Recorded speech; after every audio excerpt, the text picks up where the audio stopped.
어르신, 혹시 저를 아세요? 병원 지하 카페 앞 남루한 작업복을 입은 노숙자가 매일 찾아왔습니다. 28세 싱글맘 세라는 그에게 따뜻한 밥을 내주었습니다. 그런데 이상했습니다. 할아버지의 눈빛이 너무 익숙했고 가방에서 떨어진 사진 속 아이의 이름이 자신과 똑같았습니다. 1996년 5월 12일, 30년 전 그날의 비밀. 그리고 며칠 후 갑자기 나타난 3억 원 매입 제안, 정체불명의 후원자, 그리고 할아버지의 의미심장한 시선. 세라는 깨닫기 시작했습니다. 이 모든 일이 우연이 아니라는 것을. 과연 이 할아버지는 누구일까요? 그리고 왜 세란을 지켜보는 걸까요? 11일간의 시험 끝에 밝혀질 충격적인 진실, 지금 시작됩니다. 2026년 2월 7일 금요일 오후 3시 서울 강남구 한성대학병원 지하 1층 복도 끝자락에는 작은 카페가 하나 자리 잡고 있었습니다. 간판에는 따뜻한 한숟갈이라는 이름이 붙어 있었고 카페 안쪽에서는 은은한 커피 향과 함께 갓 지은 밥 냄새가 흘러나왔습니다. 이곳은 병원을 찾는 환자와 보호자들이 잠시 쉬어가는 작은 안식처였습니다. 형광등 불빛 아래 놓인 낡은 나무 테이블 4개, 창가를 따라 놓인 의자 8개가 전부였지만 이곳을 찾는 사람들에게는 따뜻한 위로가 되었습니다. 카페 주인 세라는 올해 28세, 한때 이 병원에서 5년간 간호사로 일했던 여성이었습니다. 키는 165cm 정도였고 단정하게 묶은 머리와 맑은 눈빛이 인상적이었습니다. 그러나 5년 전인 2021년 2월 14일 한 환자의 약물 투여 사고로 억울한 누명을 쓰고 병원을 떠나야 했습니다. 당시 선배 간호사가 투약 용량을 잘못 기입했지만 신입이었던 세란이 모든 책임을 떠안았습니다. 병원 측은 사건을 조용히 처리하기 위해 세란에게 사직을 종용했고 세란은 간호사 면허를 반납한 채 병원을 나왔습니다. 그날 이후 세란은 간호사의 꿈을 접고 이곳 지하 카페를 열었습니다. 병원에서 멀어지고 싶었지만 동시에 환자들을 돕고 싶은 마음은 여전했기 때문입니다. 카페 임대료는 월 120만 원, 재료비와 인건비를 빼면 남는 것이 거의 없었지만 세란은 이 작은 공간에서 위로를 찾았습니다. 세란에게는 쌍둥이 딸 지아와 지우가 있었습니다. 올해 5살이 된 두 아이는 엄마를 꼭 닮아 똑똑하고 착했습니다. 지아는 활발하고 말이 많았으며 낯선 사람에게도 먼저 다가가 인사를 건넸습니다. 반면 지우는 조용하지만 관찰력이 뛰어났고 사람들의 표정을 읽는데 남다른 재능이 있었습니다. 두 아이는 매일 오후 유치원이 끝나면 카페로 와서 엄마 옆에 앉아 그림을 그리거나 블록을 쌓으며 시간을 보냈습니다. 세라는 두 아이를 키우기 위해 새벽 5시에 일어나 빵을 굽고 밤 11시가 넘어서야 잠자리에 들었습니다. 힘들었지만 두 아이의 웃음소리가 세란에게는 가장 큰 힘이 되었습니다. 오후 3시 15분 카페 입구에 한 남자가 나타났습니다. 남루한 회색 작업복을 입고 얼굴에는 며칠간 씻지 않은 듯한 때가 묻어 있었습니다. 머리는 헝클어져 있었고 손에는 낡은 청가방 하나만 들려 있었습니다. 작업복 소매는 헤어져 있었고 신발은 밑창이 떨어질 듯 낡아 있었습니다. 그는 노숙자처럼 보였습니다. 카페 안으로 들어선 남자는 창가 자리에 조용히 앉았습니다. 그의 움직임은 조심스러웠고 주변 사람들의 눈치를 살피는 듯 했습니다. 세라는 잠시 그를 바라보았습니다. 병원 지하에는 종종 이런 손님들이 찾아왔습니다. 추위를 피하거나 잠시 쉬기 위해 들어오는 사람들이었습니다. 세라는 이들을 내쫓지 않았습니다. 오히려 따뜻한 차 한 잔과 함께 남은 빵이나 주먹밥을 건넸습니다. 간호사 시절 세라는 노숙자, 무료 진료에 자원봉사로 참여했던 경험이 있었습니다. 그때 만난 한 할머니가 따뜻한 밥 한 끼가 목숨을 구할 수도 있다고 말했던 것이 지금도 기억에 남아 있었습니다. 오늘도 마찬가지였습니다. 어르신, 춥죠? 따뜻한 차 한 잔 드릴게요. 세라는 보온병에서 따뜻한 보리차를 따라 남자 앞에 놓았습니다. 김이 모락모락 피어오르는 차 잔을 보며 남자는 고개를 들어 세란을 바라보았습니다. 그의 눈빛은 깊었고 어딘가 슬퍼 보였습니다. 세란은 그 눈빛을 보며 가슴 한편이 먹먹해졌습니다. 단순히 배고픈 사람이 아니라 깊은 상처를 품고 있는 사람처럼 느껴졌습니다. 고맙습니다. 남자는 낮은 목소리로 대답했습니다. 그의 목소리는 쉰 듯했지만 어딘가 품위가 느껴졌습니다. 세라는 주방으로 돌아가 남은 김치찌개와 밥 한 공기를 준비했습니다. 오늘 점심에 손님이 적어 남은 음식이었습니다. 세라는 찌개를 데우고 계란 한 개를 풀어 넣었습니다. 영양이 필요할 것 같았기 때문입니다. 밥그릇에는 밥을 수북이 담고 김치와 단무지를 곁들였습니다. 어르신, 이것도 드세요. 남은 거라 죄송해요. 세란은 김치찌개와 밥을 남자 앞에 놓았습니다. 남자는 세란을 보며 천천히 고개를 숙였습니다. 정말 감사합니다. 오랜만에 따뜻한 밥이네요. 그는 젓가락을 들어 천천히 밥을 먹기 시작했습니다. 한 숟가락 한 숟가락 조심스럽게 밥을 떠먹는 모습에서 세라는 이 남자가 단순한 노숙자가 아니라는 느낌을 받았습니다. 젓가락을 쓰는 손놀림이 익숙했고 식사 예절이 몸에 배어 있었습니다. 그러나 더 이상 묻지 않았습니다. 카페를 운영하면서 배운 것이 하나 있다면 손님의 사연을 묻지 않는 것이었습니다. 오후 4시 유치원 버스가 병원 앞에 도착했습니다. 쌍둥이 지아와 지우가 카페 안으로 뛰어들어왔습니다. 엄마, 우리 왔어요. 지아가 큰 소리로 외쳤습니다. 그녀의 목소리는 카페 안을 가득 채웠습니다. 지우는 조용히 엄마 옆에 다가와 안겼습니다. 세라는 두 아이를 번갈아 안아주며 머리를 쓰다듬었습니다. 오늘 유치원 재미있었어? 응, 오늘 그림 그렸어요. 지아가 가방에서 그림 한 장을 꺼냈습니다. 크레파스로 그린 가족 그림이었습니다. 엄마와 지우가 손을 잡고 있는 모습이었습니다. 그림 한쪽 구석에는 흐릿하게 남자 한 명이 더 그려져 있었습니다. 이 사람은 누구야? 세란이 물었습니다. 지아는 잠시 망설이다가 작은 목소리로 대답했습니다. 아빠요. 우리 아빠 어디 있어요? 세란은 가슴이 철렁했습니다. 지아와 지우의 아버지는 두 아이가 태어나기 전인 2020년 12월 25일 교통사고로 세상을 떠났습니다. 세란과 결혼한 지 3개월 만의 일이었습니다.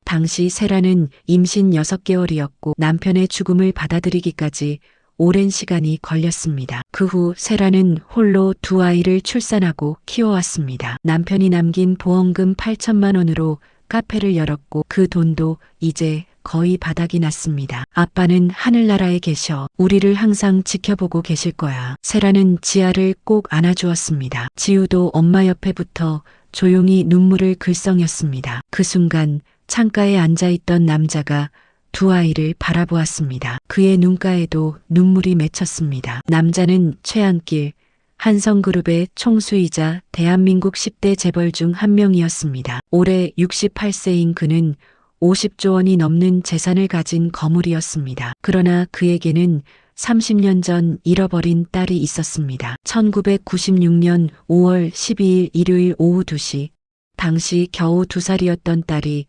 서울 강남구 대치동 놀이터에서 유괴되었습니다. 최한길은 경찰과 사설 탐정을 동원해 수소문했고 현상금 10억 원을 걸었지만 딸의 행방은 묘연했습니다. 아내는 그 충격으로 1997년 3월 2일 세상을 떠났고 최한길은 홀로 딸을 찾는 일에 매달렸습니다. 30년간 그는 전국의 고아원과 입양기관을 찾아다녔고 DNA 검사를 위해 수백 명의 여성을 만났습니다. 그리고 2026년 1월 15일 마침내 딸을 찾았습니다. 사설 탐정이 입양 기록을 추적한 끝에 세란의 존재를 알아냈고 DNA 검사를 통해 확인한 결과 병원 지하 카페를 운영하는 세란이 바로 그의 딸이었습니다. 최한길은 그 사실을 알고 며칠 밤을 잠 못 이루었습니다. 30년간 그리워했던 딸이 이렇게 힘들게 살고 있다는 사실에 가슴이 미어졌습니다. 그러나 최한길은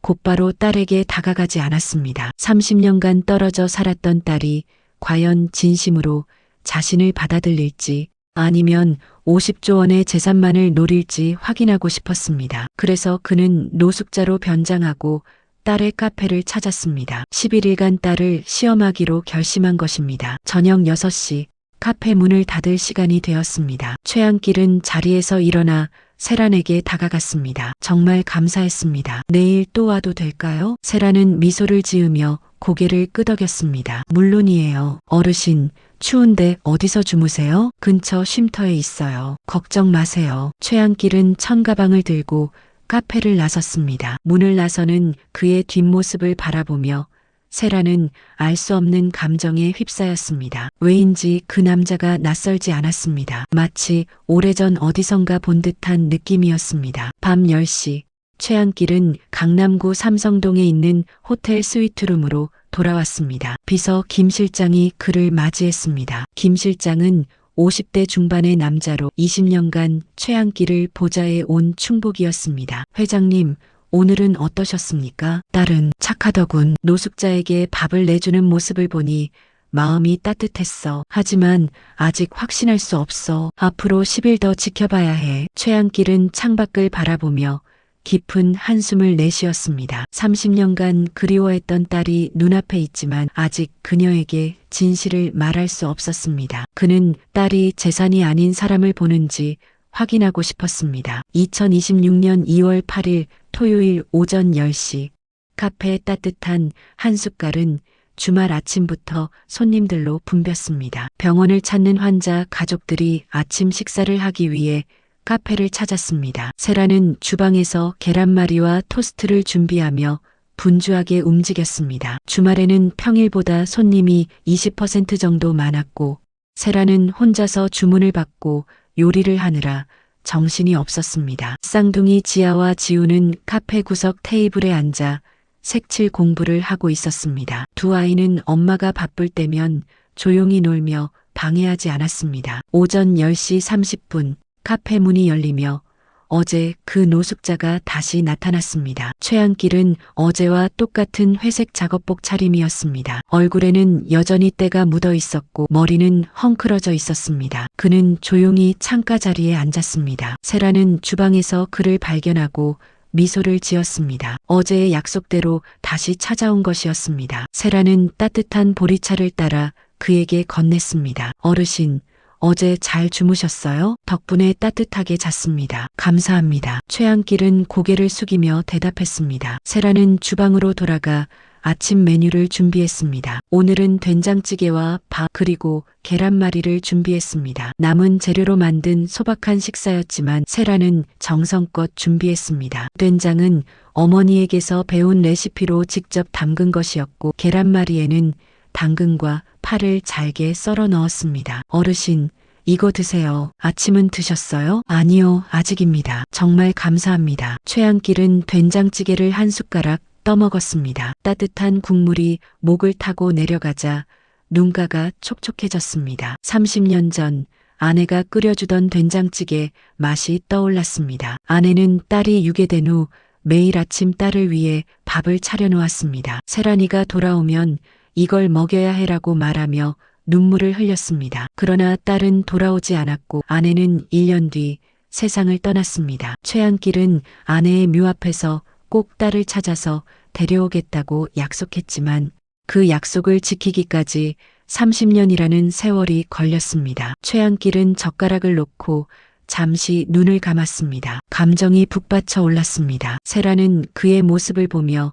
걱정스러운 표정을 지었습니다. 어르신, 괜찮으세요? 입맛에 안 맞으세요? 아니요, 정말 맛있습니다. 오랜만에 이렇게 따뜻한 밥을 먹어서 감동했습니다. 최한길은 눈물을 닦으며 다시 밥을 먹기 시작했습니다. 세라는 안도의 한숨을 쉬며 주방으로 돌아갔습니다. 그녀는 손님들의 주문을 받으며 바쁜 시간을 보냈지만 가끔씩 창가 자리에 노인을 돌아보았습니다. 그는 천천히 밥을 먹으며 창밖을 바라보고 있었습니다. 오전 11시 지아가 창가 자리로 다가왔습니다. 그녀는 호기심 가득한 눈빛으로 최한길을 바라보았습니다. 할아버지, 이름이 뭐예요? 최한길은 잠시 망설였습니다. 진짜 이름을 밝힐 수는 없었습니다. 그는 즉석에서 가명을 지었습니다. 길동이요. 홍길동. 홍길동, 그거 옛날 이야기 주인공이잖아요. 지아가 깔깔 웃었습니다. 최한길도 따라 웃었습니다. 지아는 할아버지 옆에 앉으며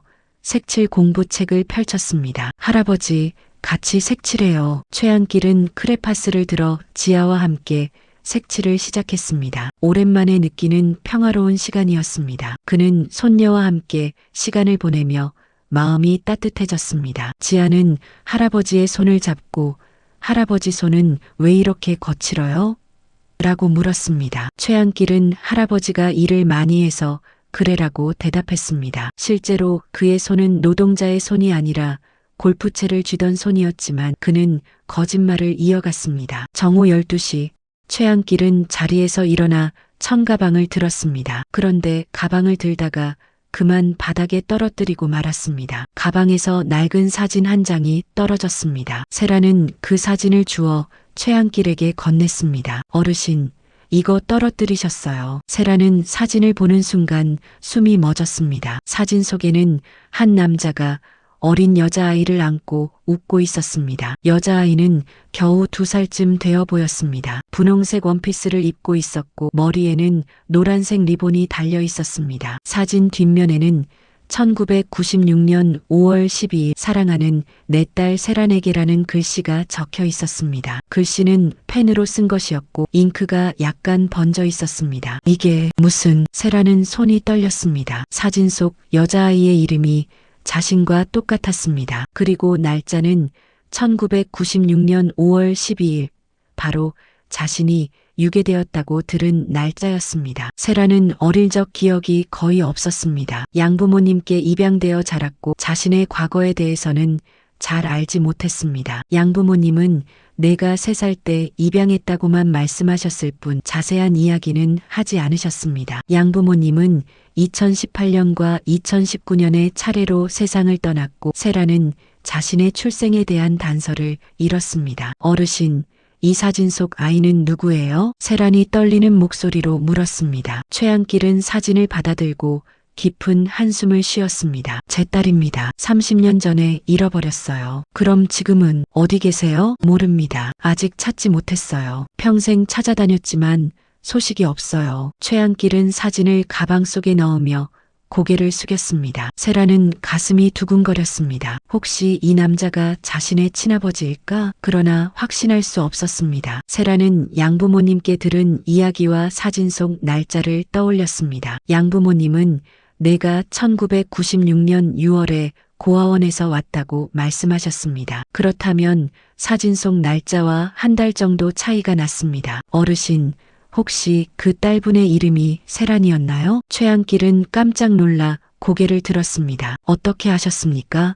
제 이름도 세란이에요. 그리고 저도 1996년 6월에 입양되었어요. 최한길은 숨이 막혔습니다. 그는 세란을 똑바로 바라보았습니다. 세란의 눈빛, 미소, 목소리 모두 아내를 닮아 있었습니다. 그는 확신했습니다. 눈앞에 이 여자가 바로 자신의 딸이라는 것을. DNA 검사 결과도 이미 확인했지만 지금 이 순간 그는 아버지의 본능으로 그것을 느꼈습니다. 그러나 최한길은 아직 진실을 밝히지 않았습니다. 그는 11일간의 시험을 끝까지 진행하기로 마음먹었습니다. 딸이 재산이 아닌 진심으로 자신을 대하는지 확인하고 싶었습니다. 만약 딸이 자신의 정체를 알고 태도가 달라진다면 그것은 진심이 아니라고 판단하기로 했습니다. 그렇군요. 세상에 이런 우연도 있네요. 최한길은 애써 평온한 목소리로 대답했습니다. 세라는 여전히 의심스러운 표정이었지만 더 이상 묻지 않았습니다. 그녀는 손님이 많아서 바쁘게 움직여야 했기 때문입니다. 저녁 6시 카페 문을 닫을 시간이 되었습니다. 최한길은 자리에서 일어나 세란에게 인사했습니다. 오늘도 감사했습니다. 내일 또 올게요. 어르신, 조심히 가세요. 날씨가 추우니까 몸 조심하세요. 세란은 따뜻한 미소로 배웅했습니다. 최한길은 카페를 나서며 뒤를 돌아보았습니다. 딸이 창문 너머로 손을 흔들고 있었습니다. 그는 가슴이 뭉클했습니다. 30년간 그리워했던 딸이 바로 저기 있었습니다. 밤 10시. 호텔 스위트룸. 최한길은 비서 김 실장에게 오늘의 일을 보고했습니다. 딸이 사진을 봤습니다. 그리고 자신의 이름과 입양 날짜를 물어봤어요. 눈치챈 것 같습니다. 그럼 이제 진실을 밝히시겠습니까? 아니요. 아직 9일이 남았어요. 끝까지 지켜볼 겁니다. 딸이 나를 재산이 아니라 사람으로 보는지 확인해야 해요. 최한길은 창밖을 바라보며 깊은 생각에 잠겼습니다. 그는 딸이 진심으로 자신을 대하는지 아니면 재산을 노리는지 확인하고 싶었습니다. 11일간의 시험은 이제 시작에 불과했습니다. 2026년 2월 9일 일요일 오전 9시, 세라는 평소보다 일찍 카페 문을 열었습니다. 일요일에는 병원 응급실을 찾는 환자 보호자들이 많았고 그들은 밤새 지친 몸을 이끌고 카페에 들어와 따뜻한 음식을 찾았습니다. 세라는 새벽 6시부터 일어나 빵을 굽고 김치찌개를 끓이고 밥을 지었습니다. 카페 안은 따뜻한 음식 냄새로 가득했습니다. 지아와 지우는 아직 잠에서 깨지 않았고 카페 안쪽 작은 방에서 곤히 자고 있었습니다. 오전 9시 30분 최한길이 카페 문을 열고 들어왔습니다. 어제와 똑같은 회색 작업복 차림이었지만 오늘은 손에 작은 종이 봉투를 하나 들고 있었습니다. 세라는 주방에서 그를 발견하고 미소를 지으며 인사했습니다. 어르신, 일찍 오셨네요. 어젯밤은 괜찮으셨어요? 네, 덕분에 잘 잤습니다. 이거 아이들 줄 사탕이에요. 어제 아이들이 친절하게 대해줘서 고마워서요. 최한길은 종이봉투를 세란에게 건넸습니다. 봉투 안에는 막대 사탕 5개가 들어있었습니다. 편의점에서 500원짜리로 산 것이었습니다. 세란은 그 모습을 보며 가슴이 따뜻해졌습니다. 노숙자처럼 보이는 이 남자가 적은 돈으로 아이들을 위해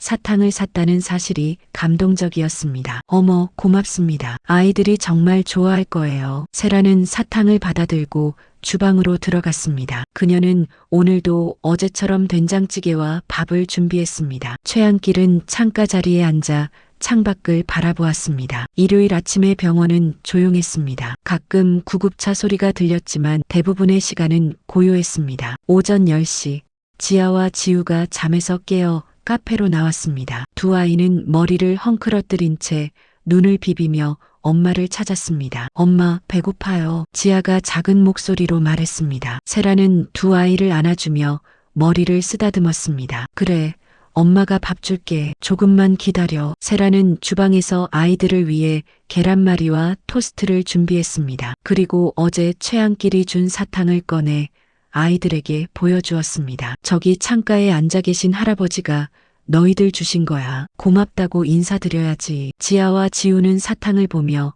환하게 웃었습니다. 지아는 사탕을 들고 최한길에게 달려갔습니다. 할아버지, 고마워요. 지아는 최한길의 손을 잡으며 환하게 웃었습니다. 최한길은 손녀의 작은 손을 느끼며 눈물이 핑 돌았습니다. 30년 전 딸이 2살이었을 때도 이렇게 작은 손으로 자신의 손을 잡았습니다. 그 기억이 떠올라 가슴이 먹먹해졌습니다. 천만에요. 맛있게 먹어요. 최한길은 지아의 머리를 쓰다듬었습니다. 지우도 조용히 다가와 할아버지 옆에 앉았습니다. 지우는 말이 없었지만 할아버지를 바라보는 눈빛이 따뜻했습니다. 할아버지, 어디 사세요? 지아가 물었습니다. 최한길은 잠시 망설이다가 대답했습니다. 할아버지는 집이 없어. 여기저기 다니면서 살아. 그럼 추울 텐데 우리 집에 오세요. 지아가 천진난만하게 말했습니다. 최한길은 그 말을 듣고 눈물을 참기 어려웠습니다. 손녀가 자신을 집으로 초대한다는 사실이 감동적이었습니다. 그러나 그는 아직 정체를 밝힐 수 없었습니다. 고마워요. 하지만 할아버지는 괜찮아. 걱정 마세요. 세라는 아이들과 최한길의 대화를 보며 미소를 지었습니다. 그녀는 이 노인이 단순한 노숙자가 아니라는 확신이 점점 강해졌습니다. 그의 말투, 행동, 눈빛 모두 품위가 있었고 아이들을 대하는 태도도 남달랐습니다. 오전 11시 카페에 손님이 몰려들기 시작했습니다. 일요일 오전은 병원 면회 시간이었고 많은 사람들이 카페를 찾았습니다. 세라는 주문을 받고 요리를 하느라 정신없이 움직였습니다. 지아와 지우는 할아버지 옆에 앉아 조용히 놀았습니다. 최한길은 두 아이와 함께 색칠 공부를 하며 시간을 보냈습니다. 정오 12시 한 중년 여성이 카페에 들어왔습니다. 그녀는 세란의 옛 직장 동료인 간호사 김 선배였습니다. 5년 전 약물 사고 당시 실제로 실수를 저지른 장본인이었습니다. 김 선배는 세란을 보자마자 얼굴을 찌푸렸습니다. 어머, 세란이 아니야? 여기서 뭐해? 김 선배의 목소리는 비꼬는 듯 했습니다. 세란은 억지로 미소를 지으며 대답했습니다. 선배님, 오랜만이에요. 여기서 카페 운영하고 있어요. 아, 그랬구나. 그때 일 때문에 병원 못 다니니까 이런 일 하는 거야? 안 됐네. 김 선배의 말에는 진심 어린 동정이 없었습니다. 오히려 우월감이 묻어났습니다. 세라는 가슴이 답답했지만 참았습니다. 괜찮아요. 저는 여기서 행복해요. 그래, 근데 애들은 누구야? 내 애들이야? 네, 쌍둥이 딸이에요. 어머, 결혼했어? 남편은 세상 떠났어요. 김 선배는 잠시 당황한 표를 지었지만 곧 다시 비꼬는 듯한 말을 이었습니다. 그랬구나. 힘들겠네. 혼자 애들 키우면서 카페까지 운영하고 돈은 좀 벌어? 세라는 대답하지 않았습니다. 그녀는 주문을 받기 위해 김 선배에게 메뉴판을 건넸습니다. 뭐 드릴까요? 아메리카노 한 잔. 테이크아웃으로. 세라는 주방으로 들어가 커피를 준비했습니다. 그녀의 손이 떨렸습니다. 5년 전의 기억이 떠올라 가슴이 아팠습니다. 당시 김 선배는 자신의 실수를 세란에게 뒤집어 씌우고 병원 측도 이를 조용히 처리하기 위해 세란을 희생양으로 삼았습니다. 세란은 억울했지만 증거가 없었고 신입이었기 때문에 아무도 믿어주지 않았습니다. 최한길은 창가 자리에서 그 모습을 지켜보았습니다. 그는 세란과 김 선배의 대화를 듣고 딸이 과거에 어떤 일을 겪었는지 짐작할 수 있었습니다. 그는 비서 김 실장에게 전화를 걸어 세란의 과거를 조사하라고 지시했습니다. 오후 1시 김 선배는 커피를 받아들고 카페를 나갔습니다. 세라는 그녀가 나간 후 한숨을 내쉬었습니다. 최한길은 자리에서 일어나 세란에게 다가갔습니다. 괜찮으세요? 세란은 놀라며 고개를 들었습니다. 네, 괜찮아요. 그냥 옛날 생각이 나서요. 힘든 일이 있었나 보네요. 네, 5년 전에 병원에서 일할 때 일이에요. 지금은 괜찮아요. 최한길은 더 이상 묻지 않았습니다. 그러나 그는 마음속으로 결심했습니다. 딸이 겪은 억울한 일을 반드시 밝히겠다고. 50조 원의 재산을 가진 자신이라면 충분히 가능한 일이었습니다. 저녁 6시. 카페 문을 닫을 시간이 되었습니다. 최한길은 자리에서 일어나 세란에게 인사했습니다. 오늘도 감사했습니다. 내일 또 올게요. 어르신, 조심히 가세요. 최한길은 카페를 나서며 지아와 지우에게 손을 흔들었습니다. 두 아이도 할아버지를 향해 손을 흔들며 내일 또 오세요. 라고 외쳤습니다. 최한길은 그 모습을 보며 가슴이 따뜻해졌습니다. 밤 10시. 호텔 스위트룸. 최한길은 비서 김 실장과 함께 세란의 과거를 조사한 자료를 검토했습니다. 회장님, 세란 씨는 2021년 2월 14일 약물 투여 사고로 병원을 그만뒀습니다. 당시 실제 책임자는 간호사 김미정이었지만 세란 씨가 모든 책임을 떠안았습니다. 병원 측은 사건을 조용히 처리하기 위해 세란 씨를 해고했습니다. 그 김미정이라는 사람, 지금 어디 있어? 여전히 그 병원에서 일하고 있습니다. 승진해서 지금은 수간호사입니다. 최한길은 주먹을 불끈 쥐었습니다. 딸이 이렇게 억울한 일을 겪었다는 사실에 분노가 치밀었습니다. 좋아. 이 일은 나중에 처리하겠어. 일단 11일간의 시험을 끝내고 나서 모든 진실을 밝히겠어. 최한길은 창밖을 바라보며 깊은 한숨을 쉬었습니다. 딸을 위해 할 수 있는 일이 너무 많았지만 아직은 참아야 했습니다. 2026년 2월 10일 월요일 오전 11시.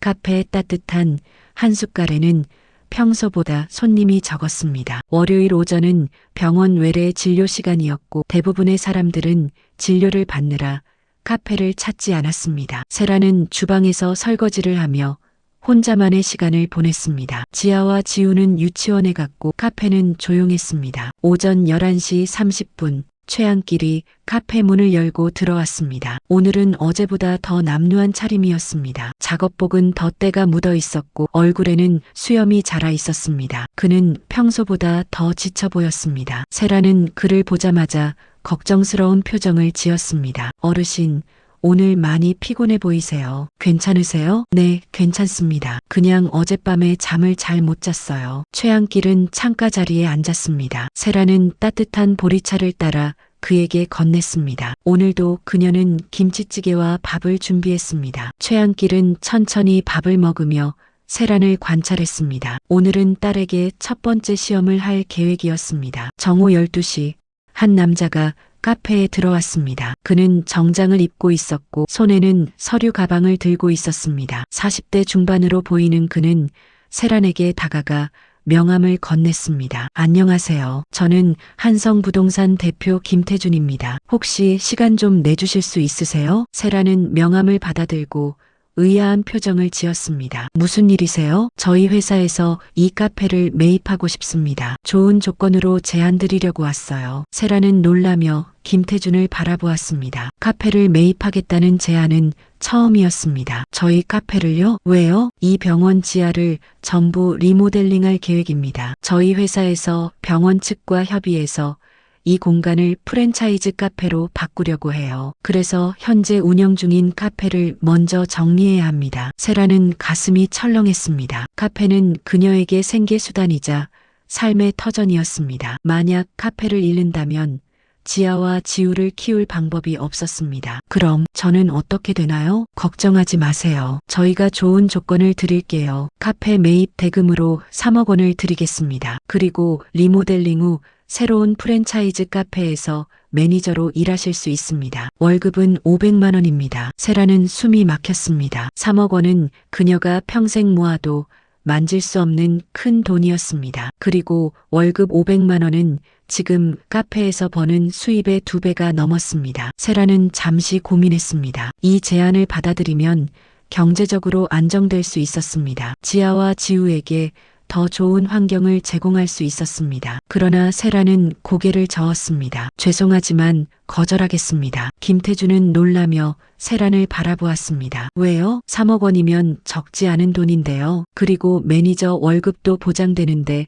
뭐가 문제입니까? 이 카페는 제게 단순한 가게가 아니에요. 제가 5년 동안 정성껏 만들어 온 공간이에요. 이곳을 찾는 손님들은 저를 믿고 오시는 분들이고 저는 그분들을 저버릴 수 없어요. 하지만 3억 원이에요. 이런 기회는 다시 오지 않습니다. 알아요. 하지만 저는 돈보다 중요한 게 있어요. 이 카페는 제 아이들이 매일 오는 곳이고 저와 아이들의 추억이 담긴 곳이에요. 그리고 이곳을 찾는 어르신들, 환자 보호자들에게 이 카페는 작은 위로가 돼요. 저는 그걸 포기할 수 없어요. 김태준은 한숨을 쉬며 고개를 저었습니다. 생각해 보세요. 일주일 드릴게요. 연락 주세요. 김태준은 명함을 테이블에 놓고 카페를 나갔습니다. 세라는 명함을 바라보며 깊은 한숨을 쉬었습니다. 3억 원은 정말 큰 돈이었습니다. 그러나 그녀는 돈보다 중요한 것이 있다고 믿었습니다. 창가 자리에서 최한길은 모든 대화를 듣고 있었습니다. 사실 김태준은 최한길이 고용한 배우였습니다. 첫 번째 시험은 딸이 돈 앞에서 어떤 선택을 하는지 확인하는 것이었습니다. 3억 원이라는 거액을 제안했지만 세라는 거절했습니다. 최한길은 딸의 선택을 보며 가슴이 뭉클했습니다. 딸은 돈보다 사람을 먼저 생각하는 사람이었습니다. 오후 1시 최한길은 자리에서 일어나 세란에게 다가갔습니다. 아까 그 사람 제안 거절하셨네요. 네. 어르신도 들으셨어요? 네. 3억 원이면 큰 돈인데 왜 거절하셨어요? 세란은 잠시 망설이다가 대답했습니다. 제게는 돈보다 중요한 게 있어요. 이 카페는 제가 간호사를 그만두고 처음 시작한 일이에요. 5년 전 억울하게 병원을 나왔을 때 저는 정말 힘들었어요. 하지만 이 카페를 열고 손님들을 만나면서 다시 삶의 의미를 찾았어요. 돈으로 살 수 없는 가치가 여기 있어요. 최한길은 눈물이 핑 돌았습니다. 딸은 정말 훌륭한 사람으로 자랐습니다. 30년간 떨어져 살았지만 딸은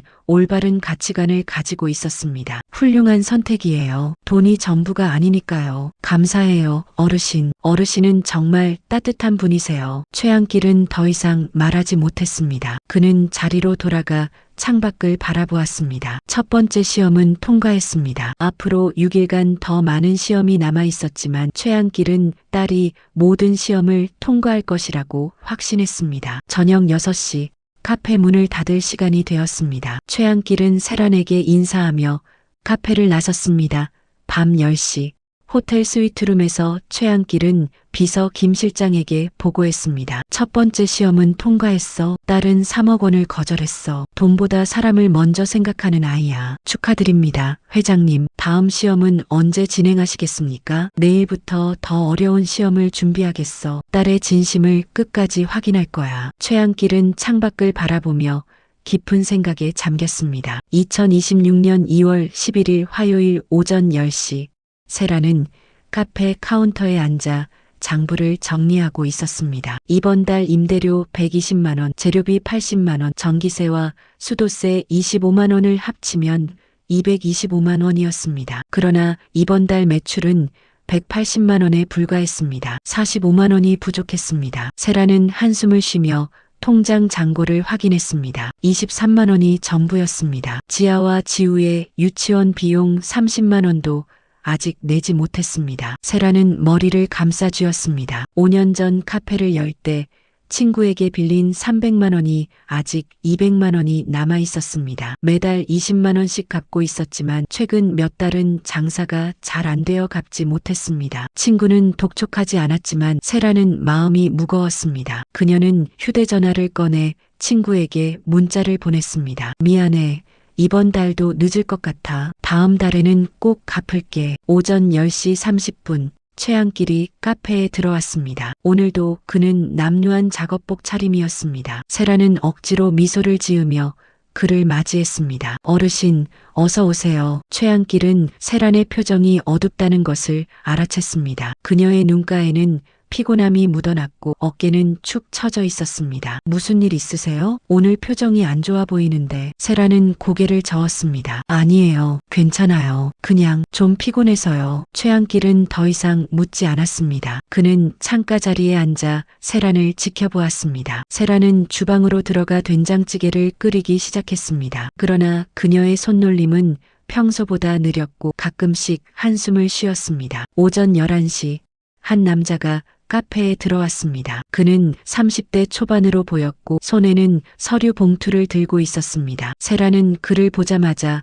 얼굴이 굳었습니다. 그는 건물주의 아들이었습니다. 세란 씨, 오랜만이에요. 네, 무슨 일이세요? 임대료 이야기 좀 하려고요. 혹시 시간 좀 내주실 수 있어요? 세라는 주방에서 나와 테이블에 앉았습니다. 건물주의 아들은 서류 봉투를 열어 계약서를 꺼냈습니다. 세란 씨, 계약서를 보시면 아시겠지만 임대계약이 이번 달 말로 만료됩니다. 저희 아버지께서 임대료를 인상하고 싶어 하세요. 세라는 숨이 막혔습니다. 얼마나 올리려고 하시는데요? 월 120만 원에서 180만 원으로요. 이 지역 시세가 많이 올랐거든요. 180만 원이요? 그건 너무 많아요. 지금도 감당하기 힘든데 저도 어쩔 수 없어요. 아버지 뜻이시니까요. 만약 받아들일 수 없으시면 다른 세입자를 찾아야 할 것 같아요. 세라는 손이 떨렸습니다. 임대료가 60만 원이나 오르면 카페를 운영할 수 없었습니다. 그렇다고 카페를 포기할 수도 없었습니다. 이곳은 그녀와 지우의 유일한 생계 수단이었습니다. 시간을 좀 주실 수 있나요? 생각 좀 해볼게요. 이번 달 말까지 결정해 주세요. 그때까지 답을 못 주시면 계약을 갱신하지 않겠습니다. 건물주의 아들은 서류를 테이블에 놓고 카페를 나갔습니다. 세라는 서류를 바라보며 눈물이 핑 돌았습니다. 어제는 3억 원 매입 제안을 거절했지만 오늘은 60만 원 때문에 카페를 잃을 위기에 처했습니다. 세라는 머리를 감싸 쥐고 깊은 한숨을 쉬었습니다. 최한길은 창가 자리에서 모든 대화를 듣고 있었습니다. 사실 건물주의 아들도 최한길이 고용한 배우였습니다. 두 번째 시험은 딸이 경제적 어려움 앞에서 어떤 선택을 하는지 확인하는 것이었습니다. 어제는 3억 원이라는 큰 돈을 거절했지만 오늘은 60만 원 때문에 힘들어하는 모습을 보고 싶었습니다. 최한길은 딸이 어떤 선택을 할지 지켜보기로 했습니다. 정오 12시 세라는 주방에서 울고 있었습니다. 그녀는 앞치마로 눈물을 닦으며 휴대전화를 꺼냈습니다. 친구에게 전화를 걸었지만 연결되지 않았습니다. 세라는 휴대전화를 내려놓고 깊은 한숨을 쉬었습니다. 오후 4시에 지아와 지우가 유치원에서 돌아올 것이었습니다. 아이들 앞에서는 울 수 없었습니다. 오후 1시 최한길은 자리에서 일어나 세란에게 다가갔습니다. 괜찮으세요? 세란은 고개를 들어 최한길을 바라보았습니다. 그녀의 눈은 빨갛게 충혈되어 있었습니다. 네, 괜찮아요. 거짓말이네요. 아까 그 사람 말 들었어요. 임대료가 오른다고 했죠? 세란은 고개를 끄덕였습니다. 네, 60만 원이나 올랐어요. 도저히 감당할 수 없는 금액이에요. 그럼 어떻게 하실 거예요? 모르겠어요. 어제 3억 원 제안을 거절한 게 후회돼요. 그 돈이 있었으면 임대료 걱정 안 해도 되는데. 최한길은 가슴이 아팠습니다. 딸이 어제 올바른 선택을 했지만 오늘은 그 선택 때문에 고통받고 있었습니다. 그는 딸을 도와주고 싶었지만 아직은 참아야 했습니다. 11일간의 시험을 끝내기 전에는 정체를 밝힐 수 없었습니다. 포기하지 마세요. 길은 있을 거예요. 어르신, 고마워요. 어르신 말씀을 듣고 있으니 조금 위로가 돼요. 세라는 억지로 미소를 지으며 주방으로 돌아갔습니다. 최한길은 자리로 돌아가 창밖을 바라보았습니다. 그는 비서 김 실장에게 문자를 보냈습니다. 건물주에게 연락해서 임대료 인상을 취소하라고 해. 그리고 앞으로 3년간 임대료를 동결하라고 해. 비밀리에 처리해. 오후 4시 지아와 지우가 유치원에서 돌아왔습니다. 두 아이는 카페로 뛰어들어와 엄마를 안았습니다. 엄마, 우리 왔어요. 세라는 두 아이를 꼭 안아주었습니다. 아이들의 따뜻한 온기가 그녀에게 힘을 주었습니다. 우리 딸들, 오늘 유치원 재미있었어? 응, 오늘 그림 그렸어요. 지아가 가방에서 그림을 꺼냈습니다. 엄마와 지아, 지우, 그리고 할아버지가 함께 손을 잡고 있는 그림이었습니다. 세라는 그림을 보며 눈물이 핑 돌았습니다. 할아버지는 누구야? 창가에 있는 할아버지요. 할아버지 우리한테 사탕 줬잖아요. 세라는 창가를 돌아보았습니다. 최한길은 두 아이를 보며 환하게 웃고 있었습니다. 세라는 알 수 없는 감정에 휩싸였습니다. 왜인지 그 할아버지가 가족처럼 느껴졌습니다. 저녁 6시 카페 문을 닫을 시간이 되었습니다. 최한길은 세란에게 인사하며 카페를 나섰습니다. 세란은 그의 뒷모습을 보며 깊은 생각에 잠겼습니다. 밤 10시 호텔 스위트룸. 최한길은 비서 김 실장과 함께 오늘의 일을 정리했습니다. 회장님, 건물주에게 연락했습니다. 임대료 인상은 취소되었고 앞으로 3년간 동결하기로 했습니다. 잘했어. 딸이 경제적으로 힘들어하는 모습을 보니 가슴이 아팠어. 하지만 딸은 포기하지 않았어. 정말 강한 아이야. 최한길은 창밖을 바라보며 깊은 한숨을 쉬었습니다. 앞으로 5일이 더 남았습니다. 그는 끝까지 딸을 지켜보기로 했습니다. 2026년 2월 12일 수요일 오전 8시. 세라는 새벽 5시부터 일어나 케이크를 만들고 있었습니다. 오늘은 지아와 지우의 5번째 생일이었습니다. 세라는 작은 주방에서 밀가루를 반죽하고 생크림을 휘핑하고 딸기를 올리며 정성껏 케이크를 완성했습니다. 돈이 없어서 케이크를 사줄 수 없었지만 직접 만든 케이크는 그 어떤 것보다 특별했습니다. 세라는 케이크 위에 초 5개를 꽂고 생크림으로 지우 생일 축하해라고 글씨를 썼습니다. 손놀림이 서툴러서 글씨가 삐뚤빼뚤했지만 엄마의 사랑이 담겨 있었습니다. 세라는 케이크를 만들면서 5년 전을 떠올렸습니다. 2021년 2월 14일 남편이 세상을 떠난 지 한 달 후 쌍둥이를 출산했습니다. 병원 분만실에서 혼자 아이들을 낳았고 남편의 빈자리는 너무 컸습니다. 당시 세라는 앞으로 어떻게 살아가야 할지 막막했습니다. 그러나 두 아이의 울음소리를 듣는 순간 세라는 결심했습니다. 어떤 어려움이 와도 두 아이를 잘 키우겠다고. 5년이 지난 지금 세라는 그 약속을 지키기 위해 매일 새벽부터 밤늦게까지 일했습니다. 오전 8시 30분 지아와 지우가 잠에서 깨어났습니다. 두 아이는 침대에서 일어나 카페 주방으로 뛰어갔습니다. 엄마가 만든 케이크를 보며 두 아이는 환하게 웃었습니다. 엄마, 케이크다. 우와. 지아가 큰 소리로 외쳤습니다. 지우는 조용히 엄마 옆에 다가와 안겼습니다. 생일 축하해. 우리 딸들, 엄마가 새벽부터 만든 거야. 맛있을 거야. 세라는 두 아이를 번갈아 안아주며 머리를 쓰다듬었습니다. 지아와 지우는 케이크 앞에 앉아 촛불을 바라보았습니다. 세라는 생일 축하 노래를 불러주었습니다. 작은 주방에 엄마의 목소리가 울려 퍼졌습니다. 생일 축하합니다. 생일 축하합니다. 사랑하는 우리 지아, 지우, 생일 축하합니다. 두 아이는 촛불을 끄며 눈을 감고 소원을 빌었습니다. 지아는 무슨 소원 빌었어? 엄마가 행복했으면 좋겠어요. 엄마가 요즘 자꾸 한숨 쉬고 우시잖아요. 세라는 가슴이 철렁했습니다. 아이들 앞에서 울지 않으려고 노력했지만 지아는 엄마의 모습을 모두 보고 있었습니다. 지우는 할아버지가 우리 집에 왔으면 좋겠어요. 할아버지랑 같이 살고 싶어요. 세라는 두 아이의 말을 듣고 눈물이 핑 돌았습니다. 지아는 엄마를 걱정하고 지우는 할아버지를 그리워했습니다. 두 아이는 겨우 5살인데 벌써 어른처럼 생각하고 있었습니다. 세라는 두 아이를 꼭 안아주며 눈물을 참았습니다. 엄마 괜찮아. 걱정 마. 엄마는 너희들이 있어서 행복해. 오전 9시 30분 세라는 두 아이를 유치원에 데려다주고 카페로 돌아왔습니다. 오늘은 아이들의 생일이라 오후 3시에 일찍 문을 닫고 함께 시간을 보낼 계획이었습니다. 세라는 카페 문을 열고 청소를 시작했습니다. 테이블을 닦고 바닥을 쓸고 창문을 닦았습니다. 청소를 하면서 세라는 오늘 하루가 특별하기를 바랐습니다. 오전 10시 최한길이 카페에 들어왔습니다. 오늘은 손에 작은 선물 상자 2개를 들고 있었습니다. 상자는 알록달록한 포장지로 쌓여 있었고 리본이 달려 있었습니다. 어르신, 어서 오세요. 오늘 손에 들고 계신 건 뭐예요? 오늘 아이들 생일이라고 들었어요. 이거 아이들에게 줄 선물이에요. 최한길은 선물 상자 2개를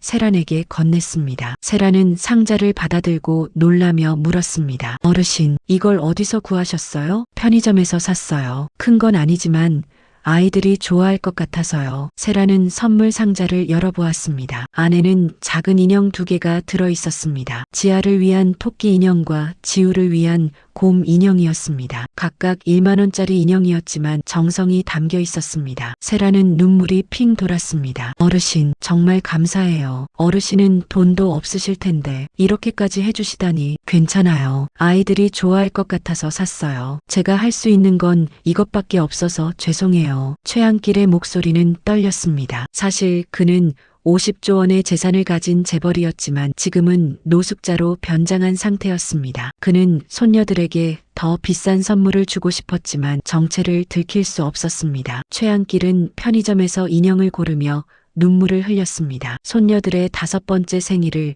이렇게 초라하게 축하해야 한다는 사실이 가슴 아팠습니다. 세라는 선물을 받아들고 주방으로 들어갔습니다. 그녀는 눈물을 닦으며 오늘도 된장찌개를 준비했습니다. 최한길을 위한 특별한 식사를 만들고 싶었습니다. 세라는 된장찌개에 두부와 애호박, 감자를 넉넉히 넣고 계란 2개를 풀어 넣었습니다. 밥도 평소보다 많이 담았고 김치와 단무지, 계란말이도 함께 준비했습니다. 어르신, 오늘은 특별한 날이니까 많이 드세요. 세라는 음식을 최한길 앞에 놓았습니다. 최한길은 세란의 정성을 느끼며 가슴이 뭉클했습니다. 정말 감사합니다. 이렇게까지 해주시다니. 어르신이 아이들을 위해 선물을 사오셨는데 제가 이 정도는 해야죠. 최한길은 천천히 밥을 먹기 시작했습니다. 따뜻한 된장찌개 국물이 목을 타고 내려가자 눈물이 핑 돌았습니다. 30년 만에 딸이 만든 음식을 먹고 있다는 사실이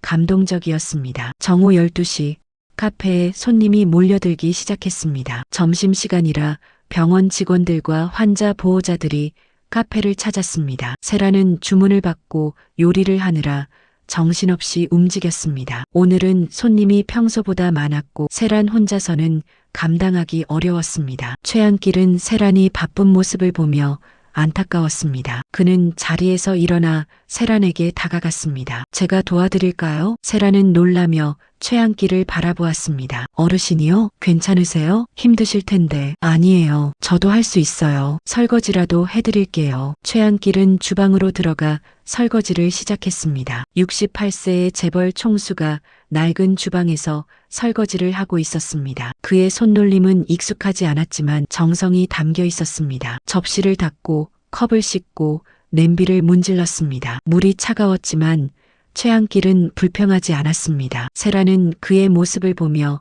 가슴이 따뜻해졌습니다. 어르신, 정말 감사해요. 어르신 없었으면 오늘 어쩔 뻔했어요. 천만에요. 제가 도움이 되어서 기뻐요. 오후 1시 30분 손님들이 모두 떠나고 카페는 조용해졌습니다. 세라는 최한길에게 따뜻한 커피를 건넸습니다. 어르신, 정말 감사해요. 덕분에 점심시간을 잘 넘겼어요. 커피 한 잔 드세요. 고맙습니다. 이렇게 대접받으니 제가 더 감사하네요. 세라는 최한길 맞은편에 앉아 커피를 마셨습니다. 두 사람은 잠시 침묵했습니다. 세라는 최한길을 바라보며 깊은 생각에 잠겼습니다. 이 남자는 도대체 누구일까? 왜 매일 카페를 찾아올까? 그리고 왜 자신과 아이들을 이렇게 따뜻하게 대해줄까? 세라는 궁금했지만 묻지 않았습니다. 어쩌면 묻지 않는 것이 예의일지도 모른다고 생각했습니다. 오후 3시, 세라는 카페 문을 닫고 유치원으로 아이들을 데리러 갔습니다. 최한길도 함께 갔습니다. 유치원 앞에서 지아와 지우가 뛰어나왔습니다. 엄마, 할아버지. 두 아이는 엄마와 할아버지를 보고 환하게 웃었습니다. 세라는 두 아이를 안아주었고 최한길도 손녀들을 안아주었습니다. 할아버지, 오늘 우리 생일이에요. 알아요. 할아버지가 선물 준비했어요. 카페로 돌아온 후 세라는 최한길이 준 선물을 꺼내 아이들에게 건넸습니다. 지아와 지우는 선물을 받아들고 환하게 웃었습니다. 두 아이는 최한길에게 달려가 안겼습니다. 할아버지, 정말 고마워요. 너무 예뻐요. 최한길은 두 손녀를 안아주며 눈물이 핑 돌았습니다. 30년 전 딸이 2살 생일을 맞았을 때도 이렇게 안아주었습니다. 그날은 1996년 2월 12일이었습니다. 최한길은 딸에게 큰 인형을 선물했고 딸은 환하게 웃으며 아빠를 안았습니다. 그러나 3개월 후인 5월 12일 딸은 유괴되었고 그 이후로 30년간 딸을 안아볼 수 없었습니다. 지금 손녀들을 안으면서 최한길은 그 기억이 떠올라 가슴이 먹먹해졌습니다. 생일 축하해요. 건강하게 자라요. 할아버지가 항상 지켜볼게요. 지아와 지우는 할아버지 옆에 앉아 인형을 가지고 놀았습니다. 세라는 그 모습을 보며 미소를 지었습니다. 마치 가족 같은 풍경이었습니다. 저녁 6시, 세라는 카페 테이블에 케이크를 꺼내 놓았습니다. 최한길도 함께 초대했습니다. 네 사람은 작은 테이블에 둘러앉아 케이크를 나눠 먹었습니다. 세라는 초에 불을 붙이고 다시 한번 생일 축하 노래를 불렀습니다. 최한길도 함께 노래를 불렀습니다. 지아와 지우는 촛불을 끄며 환하게 웃었습니다. 케이크 맛있어요. 엄마가 만든 케이크가 제일 맛있어요. 네 사람은 케이크를 먹으며 행복한 시간을 보냈습니다. 최한길은 손녀들에게 케이크를 먹여주며 웃었습니다. 세라는 그 모습을 보며 가슴이 따뜻해졌습니다. 이 할아버지는 정말 특별한 사람이었습니다. 저녁 7시 30분, 최한길은 자리에서 일어나 세란에게 인사했습니다. 오늘 정말 행복했어요. 초대해 주셔서 감사합니다. 평생 잊지 못할 날이에요. 어르신이야말로 고마워요. 어르신 덕분에 아이들이 정말 행복한 생일을 보냈어요. 어르신이 아니었으면 이렇게 특별한 날이 되지 못했을 거예요. 최한길은 카페를 나서며 뒤를 돌아보았습니다. 세란과 지아, 지우가 손을 흔들고 있었습니다. 그는 가슴이 뭉클했습니다. 30년 만에 딸과 손녀들과 함께 생일을 보냈습니다. 밤 10시, 호텔 스위트룸. 최한길은 비서 김 실장에게 오늘의 일을 보고했습니다. 오늘은 손녀들의 생일이었어. 딸이 새벽부터 케이크를 만들고 아이들을 위해 정성을 다하는 모습을 봤어. 정말 훌륭한 엄마야. 그리고 손녀들 너무 예뻐. 평생 잊지 못할 날이야. 회장님, 이제 5일밖에 안 남았습니다. 언제 진실을 밝히시겠습니까? 11일이 끝나는 날 밝히겠어. 그때까지 딸을 지켜볼 거야. 딸이 진심으로 나를 대하는지 끝까지 확인할 거야. 최한길은 창밖을 바라보며 깊은 한숨을 쉬었습니다. 손녀들의 웃음소리가 귓가에 맴돌았습니다. 2026년 2월 13일 목요일 오전 9시, 세라는 카페 안쪽 작은 창고에서 낡은 상자 하나를 꺼내고 있었습니다. 어젯밤 지우가 엄마의 어릴 적 사진을 보고 싶어요 라고 말한 후 세라는 밤새 잠을 이루지 못했습니다. 양부모님이 돌아가시기 전에 남긴 상자였습니다. 그 안에는 세란이 입양되었을 때의 서류와 몇 장의 사진이 들어 있었습니다. 세란은 5년 동안 그 상자를 열어보지 않았습니다. 과거를 들춰보는 것이 두려웠기 때문입니다. 상자를 열자 먼지가 날렸습니다. 세란은 기침을 하며 상자 안을 들여다보았습니다. 낡은 서류 몇 장, 흑백 사진 3장, 그리고 작은 천주머니 하나가 들어 있었습니다. 세라는 서류를 펼쳤습니다. 입양 확인서 1996년 6월 15일 서울시 고아원에서 김세란 당시 3세를 입양한 세라는 서류를 보며 가슴이 답답해졌습니다. 자신의 과거는 이 한 장의 서류로 요약되어 있었습니다. 세라는 사진 3장을 꺼냈습니다. 첫 번째 사진은 양부모님과 함께 찍은 것이었습니다. 당시 3살이었던 세라는 양어머니의 품에 안겨 있었고 표정은 굳어 있었습니다. 두 번째 사진은 초등학교 입학식 날 찍은 것이었습니다. 세라는 교복을 입고 있었고 양아버지가 옆에서 미소를 짓고 있었습니다. 세 번째 사진은 세라는 숨이 멎었습니다. 사진 속에는 낯선 남자가 어린 여자아이를 안고 웃고 있었습니다. 여자아이는 분홍색 원피스를 입고 있었고 머리에는 노란색 리본이 달려 있었습니다. 사진 뒷면에는 1996년 2월 12일이라고 적혀 있었습니다. 세라는 손이 떨렸습니다. 이 사진은 자신이 입양되기 4개월 전에 찍힌 것이었습니다.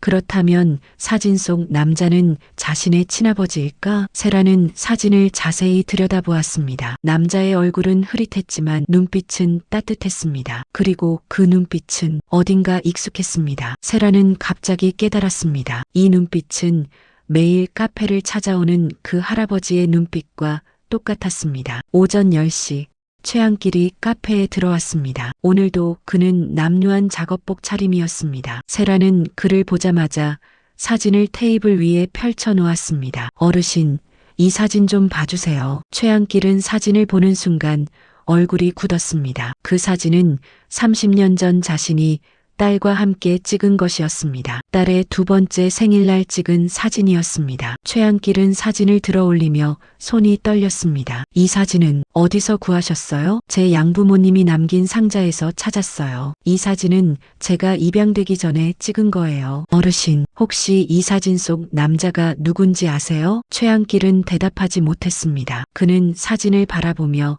눈물이 핑 돌았습니다. 30년 만에 딸과 함께 찍은 사진을 다시 보고 있었습니다. 그는 말하고 싶었습니다. 이 남자는 나야. 나는 내 아버지야. 그러나 아직 시험이 끝나지 않았습니다. 최한길은 참았습니다. 잘 모르겠네요. 하지만 사진 속 남자는 행복해 보이네요. 세라는 최한길의 표정을 지켜보았습니다. 그의 눈빛에는 슬픔과 그리움이 담겨 있었습니다. 세라는 확신했습니다. 이 할아버지는 자신의 과거와 연결되어 있다고. 어르신, 혹시 저를 아세요? 최한길은 잠시 침묵했습니다. 그는 대답 대신 반문했습니다. 왜 그렇게 생각하세요? 모르겠어요. 그냥 어르신을 볼 때마다 익숙한 느낌이 들어요. 마치 오래전 어디선가 만난 것 같은 느낌이요. 최한길은 더 이상 참을 수 없었습니다. 그는 자리에서 일어나 창밖을 바라보았습니다. 눈물이 뺨을 타고 흘러내렸습니다. 어르신, 우세요? 아니에요. 그냥 눈이 좀 시려서요. 세라는 최한길의 뒷모습을 바라보며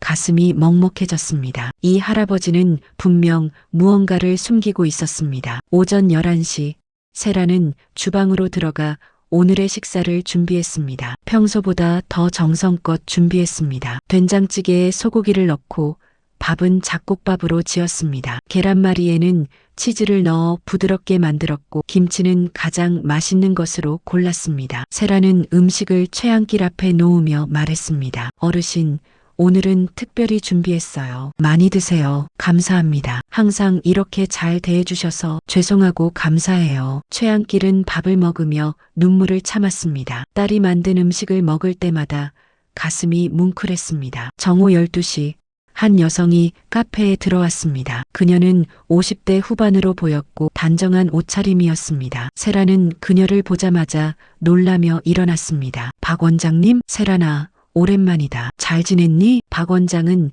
세란이 입양되었던 고아원의 원장이었습니다. 세란은 양부모님이 돌아가신 후 한 번도 박 원장을 만나지 못했습니다. 원장님, 어떻게 여기를? 내 소식을 듣고 찾아왔어. 내가 카페를 운영한다고 해서. 그리고 내게 줄 게 있어서. 박 원장은 가방에서 낡은 봉투 하나를 꺼냈습니다. 봉투에는 김세란에게라고 적혀 있었습니다. 이건 내가 고아원에 왔을 때 함께 있던 거야. 30년 동안 보관하고 있었어. 이제 내게 돌려줘야 할 것 같아서. 세란은 봉투를 받아들고 열었습니다. 안에는 작은 목걸이 하나가 들어 있었습니다. 목걸이에는 세란이라는 이름이 새겨진 펜던트가 달려 있었습니다. 세란은 목걸이를 보며 눈물이 핑 돌았습니다. 이건 제 거예요? 그래, 내가 고아원에 왔을 때 목에 걸고 있었어. 내 친부모가 준 거겠지. 나는 내가 언젠가 친부모를 찾을 수 있도록 이걸 보관하고 있었어. 세라는 목걸이를 손에 쥐고 흐느꼈습니다. 이것은 자신과 친부모를 연결하는 유일한 물건이었습니다. 최한길은 창가 자리에서 그 모습을 지켜보고 있었습니다. 그는 목걸이를 보자마자 기억했습니다. 그 목걸이는 딸의 첫 번째 생일에 자신이 선물한 것이었습니다. 24K 금으로 만든 목걸이였고 딸의 이름을 새겼습니다. 유괴 당일 딸은 그 목걸이를 하고 있었습니다. 최한길은 자리에서 일어나 세란에게 다가갔습니다. 그 목걸이 제가 봐도 될까요? 세란은 목걸이를 최한길에게 건넸습니다. 최한길은 목걸이를 받아들고 뒷면을 확인했습니다. 뒷면에는 작은 글씨로 1995년 2월 12일 아빠가라고 새겨져 있었습니다. 최한길은 숨이 막혔습니다. 이것은 분명 자신이 딸에게 준 목걸이였습니다. 이 목걸이는 정말 소중한 거네요. 네, 이게 제 친부모와 연결된 유일한 물건이에요. 최한길은 목걸이를 세란에게 돌려주며 눈물을 참았습니다. 그는 더 이상 참을 수 없었지만 아직 4일이 남아 있었습니다. 오후 2시 박 원장은 세란에게 더 많은 이야기를 들려주었습니다. 세란아, 내가 고아원에 왔을 때 너는 많이 울었어. 엄마 아빠를 찾으며 울었지. 그때 너는 겨우 3살이었어. 경찰이 너를 발견했을 때 너는 서울역 근처 공원에 혼자 있었대. 아무도 너를 찾지 않았고 경찰은 너를 고아원으로 보냈어. 우리는 내 친부모를 찾으려고 노력했지만 실패했어. 세라는 눈물을 흘리며 들었습니다. 자신의 과거는 이렇게 슬픈 이야기였습니다. 원장님, 혹시 제 친부모가 저를 버린 걸까요? 아니야. 나는 그렇게 생각하지 않아. 그 목걸이를 보면 알 수 있어. 내 부모는 너를 정말 사랑했을 거야. 아마 어떤 사고나 사건이 있었을 거야. 최한길은 그 말을 듣고 가슴이 찢어지는 것 같았습니다. 딸은 30년 동안 자신이 버려졌다고 생각하며 살았습니다. 그는 딸에게 진실을 말해주고 싶었습니다. 그러나 참았습니다. 오후 4시 지아와 지우가 유치원에서 돌아왔습니다. 두 아이는 엄마가 우는 모습을 보고 놀랐습니다. 엄마, 왜 울어요? 아니야. 엄마는 괜찮아. 그냥 옛날 생각이 나서. 지아는 엄마를 안아주었고 지우는 엄마의 눈물을 닦아주었습니다. 최한길은 그 모습을 보며 눈물을 흘렸습니다. 저녁 6시 박 원장은 카페를 떠났습니다. 세라는 목걸이를 목에 걸고 거울을 보았습니다. 목걸이는 오래되었지만 여전히 아름다웠습니다. 세라는 이 목걸이가 자신을 친부모에게 인도해 줄 거라고 믿었습니다. 최한길은 자리에서 일어나 세란에게 인사했습니다. 오늘 힘든 하루였죠? 푹 쉬세요. 네, 어르신도 조심히 가세요. 최한길은 카페를 나서며 뒤를 돌아보았습니다. 딸이 목걸이를 만지며 서 있었습니다. 그는 가슴이 뭉클했습니다. 밤 10시 호텔 스위트룸. 최한길은 비서 김 실장에게 보고했습니다. 오늘 딸이 목걸이를 찾았어. 내가 30년 전에 준 목걸이야. 딸은 아직도 친부모를 찾고 있어. 나는 정말 견딜 수 없어. 하지만 4일만 더 참아야 해. 회장님, 이제 그만 진실을 밝히시는 게 어떨까요? 아니야. 끝까지 가봐야 해. 딸이 진심으로 나를 대하는지 확인해야 해. 최한길은 창밖을 바라보며 깊은 한숨을 쉬었습니다. 앞으로 4일 그는 끝까지 견뎌낼 것입니다. 2026년 2월 14일 금요일 오전 7시 세라는 새벽부터 일어나 초콜릿을 만들고 있었습니다. 오늘은 발렌타인데이였습니다. 카페를 찾는 단골 손님들에게 작은 선물을 주고 싶었습니다. 세라는 다크 초콜릿을 녹이고 작은 하트 모양 틀에 부어 넣었습니다. 초콜릿이 식는 동안 세라는 어제 박 원장에게서 받은 목걸이를 만지작거렸습니다. 목걸이는 밤새 세란의 목에서 떠나지 않았습니다. 자는 동안에도 세라는 목걸이를 만지며 친부모를 떠올렸습니다. 세라는 거울을 보며 목걸이를 바라보았습니다. 세란이라고 새겨진 펜던트는 30년이 지났지만 여전히 반짝였습니다. 세라는 속으로 말했습니다. 아빠, 엄마 어디 계세요? 저를 찾아주세요. 눈물이 뺨을 타고 흘러내렸습니다. 세라는 눈물을 닦고 다시 초콜릿 작업에 집중했습니다. 오늘도 손님들을 맞이해야 했기 때문입니다. 오전 8시 30분. 초콜릿이 완성되었습니다. 세라는 초콜릿을 예쁜 포장지에 싸고 리본을 달았습니다. 총 50개의 초콜릿이었습니다. 재료비는 3만 원 정도 들었지만 세라는 손님들의 미소를 생각하며 기쁜 마음으로 준비했습니다. 세라는 카페 카운터에 초콜릿 바구니를 놓고 발렌타인데이 선물입니다. 하나씩 가져가세요라는 메모를 붙였습니다. 오전 9시 카페 문을 열자마자 손님들이 들어오기 시작했습니다. 발렌타인데이라 그런지 평소보다 손님이 많았습니다. 커플들이 함께 커피를 마시러 왔고 병원 직원들도 아침 식사를 하러 왔습니다. 세라는 바쁘게 주문을 받고 음식을 준비했습니다. 손님들은 초콜릿을 받으며 환하게 웃었습니다. 사장님, 정말 감사해요. 이렇게 신경 써주시다니. 아니에요. 제가 더 감사하죠. 늘 저희 카페를 찾아주셔서. 세라는 손님들의 미소를 보며 뿌듯했습니다. 돈을 많이 벌지는 못하지만 사람들에게 작은 기쁨을 줄 수 있다는 것이 행복했습니다. 오전 10시. 최한길이 카페에 들어왔습니다. 오늘도 그는 남루한 작업복 차림이었습니다. 그러나 오늘은 손에 작은 꽃다발을 들고 있었습니다. 500원짜리 카네이션 3송이였습니다. 최한길은 꽃다발을 세란에게 건넸습니다. 오늘은 발렌타인데이잖아요. 이거 받아주세요. 세란은 꽃다발을 받아들고 눈물이 핑 돌았습니다. 남편이 세상을 떠난 후 5년 동안 세라는 발렌타인데이에 꽃을 받아본 적이 없었습니다. 이 작은 꽃다발이 세란에게는 큰 의미였습니다. 어르신, 정말 감사해요. 어르신은 돈도 없으실 텐데 이렇게까지. 괜찮아요. 당신은 저에게 매일 따뜻한 밥을 주잖아요. 이 정도는 제가 해야죠. 세라는 꽃다발을 화병에 꽂고 카운터에 놓았습니다. 작은 카네이션 3송이가 카페를 환하게 만들었습니다. 세라는 최한길에게 초콜릿 하나를 건넸습니다. 어르신도 이거 드세요. 제가 만든 초콜릿이에요. 최한길은 초콜릿을 받아들고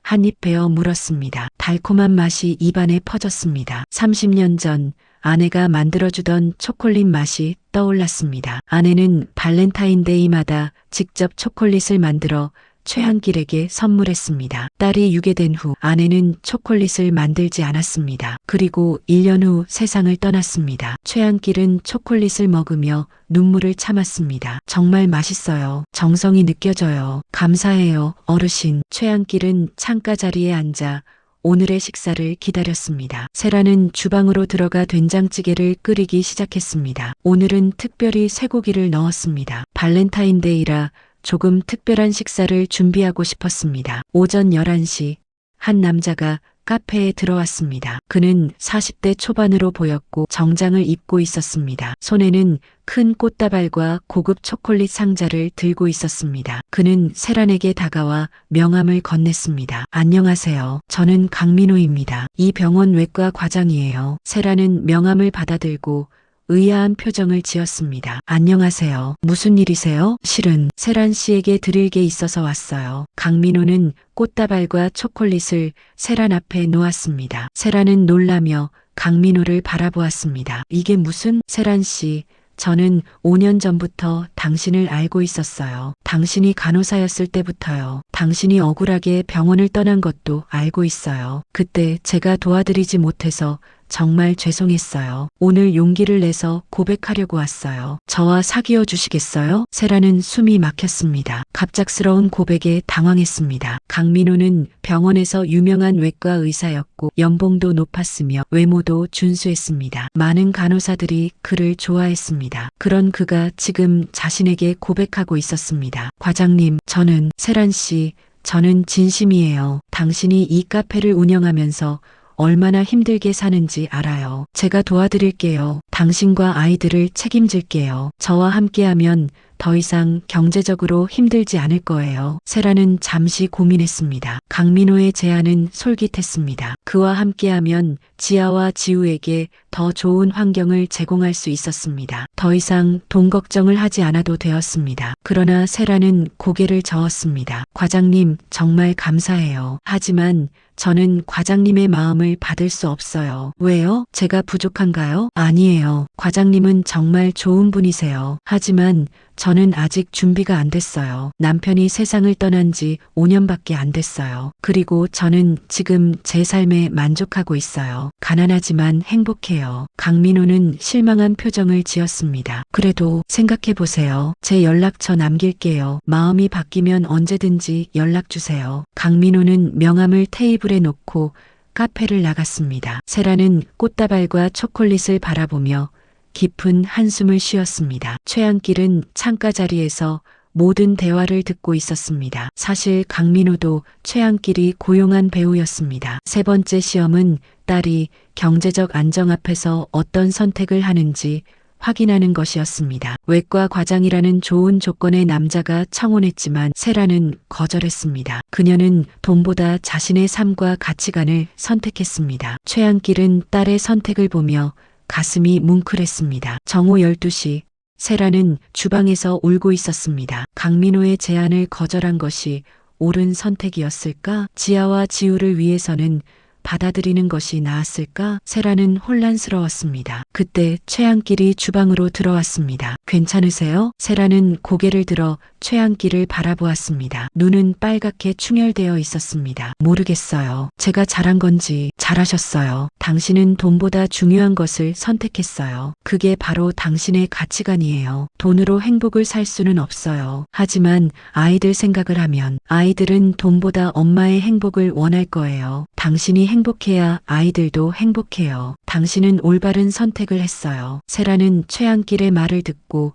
눈물을 흘렸습니다. 그의 말이 큰 위로가 되었습니다. 어르신, 정말 감사해요. 어르신 말씀을 들으니까 마음이 편해져요. 최한길은 세란의 어깨를 가볍게 두드렸습니다. 그는 딸을 안아주고 싶었지만 참았습니다. 오후 2시 카페에 손님이 줄어들었습니다. 세라는 강민호가 놓고 간 꽃다발과 초콜릿을 병원 로비에 기부했습니다. 환자분들과 나눠 드세요라는 메모와 함께 세라는 자신이 필요하지 않은 것은 다른 사람과 나누는 것이 옳다고 생각했습니다. 오후 4시 지아와 지우가 유치원에서 돌아왔습니다. 두 아이는 카페로 뛰어들어와 엄마를 안았습니다. 엄마, 우리 왔어요. 오늘 선생님이 초콜릿 줬어요. 지아가 가방에서 작은 초콜릿을 꺼냈습니다. 세라는 두 아이를 안아주며 미소를 지었습니다. 우리 딸들, 오늘 유치원 재미있었어? 응, 오늘 친구들이랑 놀았어요. 지아와 지우는 할아버지 옆에 앉아 초콜릿을 나눠 먹었습니다. 최한길은 손녀들과 함께 시간을 보내며 행복했습니다. 저녁 6시 세라는 카페 문을 닫았습니다. 오늘은 특별한 하루였습니다. 꽃을 받았고 고백을 받았고 그리고 거절했습니다. 세라는 자신의 선택이 옳았다고 믿었습니다. 최한길은 자리에서 일어나 세란에게 인사했습니다. 오늘 정말 고생 많으셨어요. 푹 쉬세요. 어르신도 조심히 가세요. 오늘 정말 감사했어요. 최한길은 카페를 나서며 뒤를 돌아보았습니다. 세란이 손을 흔들고 있었습니다. 그는 가슴이 뭉클했습니다. 밤 10시 호텔 스위트룸 최한길은 비서 김 실장에게 보고했습니다. 오늘딸은 외과 과장의 청혼을 거절했어. 경제적 안정보다 자신의 가치관을 선택했어. 정말 훌륭한 아이야. 이제 3일만 더 지나면 진실을 밝힐 수 있어. 회장님, 정말 자랑스러우시겠습니다. 그래, 내 딸이 이렇게 자랐다는 게 자랑스러워. 앞으로 3일만 더 참으면 돼. 최한길은 창밖을 바라보며 깊은 한숨을 쉬었습니다. 끝이 보이기 시작했습니다. 2026년 2월 15일 토요일 오전 8시 세라는 카페 카운터에 앉아 은행 통장을 바라보고 있었습니다. 잔액은 12,000원이었습니다. 오늘까지 유치원 비용 30만 원을 내야 하는데 돈이 없었습니다. 세라는 머리를 감싸 쥐고 깊은 한숨을 쉬었습니다. 어제까지만 해도 희망적이었는데 현실은 냉혹했습니다. 세라는 휴대전화를 꺼내 친구에게 문자를 보냈습니다. 미안해. 30만 원만 빌려줄 수 있을까? 이번 주 안에 꼭 갚을게. 그러나 답장은 오지 않았습니다. 세라는 카페 주변을 둘러보았습니다. 5년 동안 운영해온 이 작은 공간이 눈에 들어왔습니다. 낡은 테이블 4개, 의자 8개, 오래된 커피 머신, 작은 주방. 이것이 세란의 전부였습니다. 세란은 눈물을 참으며 오늘도 문을 열기로 했습니다. 포기할 수 없었습니다. 지아와 지우를 위해서라도 버텨야 했습니다. 오전 9시 카페 문을 열자마자 이상한 냄새가 났습니다. 세라는 주방으로 달려갔습니다. 냉장고에서 이상한 소리가 났습니다. 딱, 딱, 딱. 세라는 냉장고 문을 열었습니다. 안은 미지근했습니다. 냉장고가 고장났습니다. 세라는 다리에 힘이 풀려 주저앉았습니다. 냉장고 안에는 오늘 팔 재료들이 모두 들어 있었습니다. 김치, 계란, 우유, 야채, 고기, 총 15만 원어치의 재료였습니다. 모두 상했습니다. 세라는 울음을 터뜨렸습니다. 5년 동안 버텼지만 오늘은 정말 힘들었습니다. 유치원 비용 30만 원, 상한 재료 15만 원, 냉장고 수리비 최소 20만 원, 총 65만 원이 필요했습니다. 그러나 세란에게는 1만 2천 원밖에 없었습니다. 세란은 바닥에 주저앉아 흐느꼈습니다. 오전 9시 30분 최한길이 카페에 들어왔습니다. 그는 세란이 주방 바닥에 앉아 울고 있는 모습을 발견했습니다. 세란 씨, 무슨 일이에요? 최한길은 급히 주방으로 달려갔습니다. 세란은 고개를 들어 최한길을 바라보았습니다. 눈은 빨갛게 부어 있었고 얼굴은 눈물로 젖어 있었습니다. 어르신, 냉장고가 고장났어요. 재료가 다 상했어요. 오늘 장사를 못해요. 그리고 유치원 비용도 내야 하는데 돈이 없어요. 세란은 말하며 다시 울음을 터뜨렸습니다. 최한길은 가슴이 찢어지는 것 같았습니다. 딸이 이렇게 힘들어하는데 자신은 50조 원을 가지고 있었습니다. 그는 당장 모든 것을 해결해주고 싶었습니다. 그러나 아직 시험이 끝나지 않았습니다. 최한길은 참았습니다. 얼마나 필요하세요? 65만 원이요. 하지만 저는 그 돈이 없어요. 통장에 1만 원밖에 없어요. 최한길은 주머니를 뒤졌습니다. 노숙자로 변장했기 때문에 많은 돈을 가지고 있지 않았습니다. 그는 지갑에서 3만 원을 꺼냈습니다. 이것이 전부였습니다. 이거라도 쓰세요. 제가 가진 전부예요. 세라는 3만 원을 보며 눈물을 흘렸습니다. 어르신, 이건 어르신 돈이잖아요. 어떻게 받을 수 있어요? 괜찮아요. 저는 필요 없어요. 당신이 더 필요해요. 세라는 3만 원을 받아들고 흐느꼈습니다. 노숙자처럼 보이는 이 남자가 자신의 전 재산을 내놓았습니다. 세라는 감동했습니다. 어르신, 정말 감사해요. 제가 꼭 갚을게요. 갚지 않아도 돼요. 그냥 선물이에요. 최한길은 세란을 일으켜 세웠습니다. 그는 냉장고를 확인하고 수리가 필요하다는 것을 알았습니다. 최한길은 비서 김 실장에게 몰래 문자를 보냈습니다. 지금 당장 냉장고 수리 기사를 보내. 그리고 새 재료도 준비해서 배달해. 비밀리에 처리해. 30분 후 냉장고 수리기사가 카페에 도착했습니다. 오전 10시 수리기사가 냉장고를 확인했습니다. 사장님, 냉장고 압축기가 고장났네요. 수리하면 20만 원인데 차라리 새 냉장고 사는 게 나을 것 같아요. 세라는 절망했습니다. 새 냉장고는 최소 50만 원이었습니다. 세라는 그 돈이 없었습니다. 수리해 주세요. 새 걸로 살 형편이 안 돼요. 알겠습니다. 그런데 사장님, 이상한데요. 제가 확인해 보니까 냉장고가 이미 수리되어 있어요. 부품이 새 것으로 교체되어 있네요. 세라는 놀라며 수리 기사를 바라보았습니다. 무슨 말씀이세요? 저는 수리한 적 없는데요. 그럼 누가 했을까요? 아무튼 냉장고는 정상이에요. 수리비는 받지 않겠습니다. 수리 기사는 공구를 챙겨 카페를 나갔습니다. 세라는 어리둥절했습니다. 누가 냉장고를 고쳐준 걸까? 세라는 최한길을 돌아보았습니다. 그는 창가 자리에 조용히 앉아 있었습니다. 오전 11시 배달 기사가 카페로 식자재를 가져왔습니다. 사장님,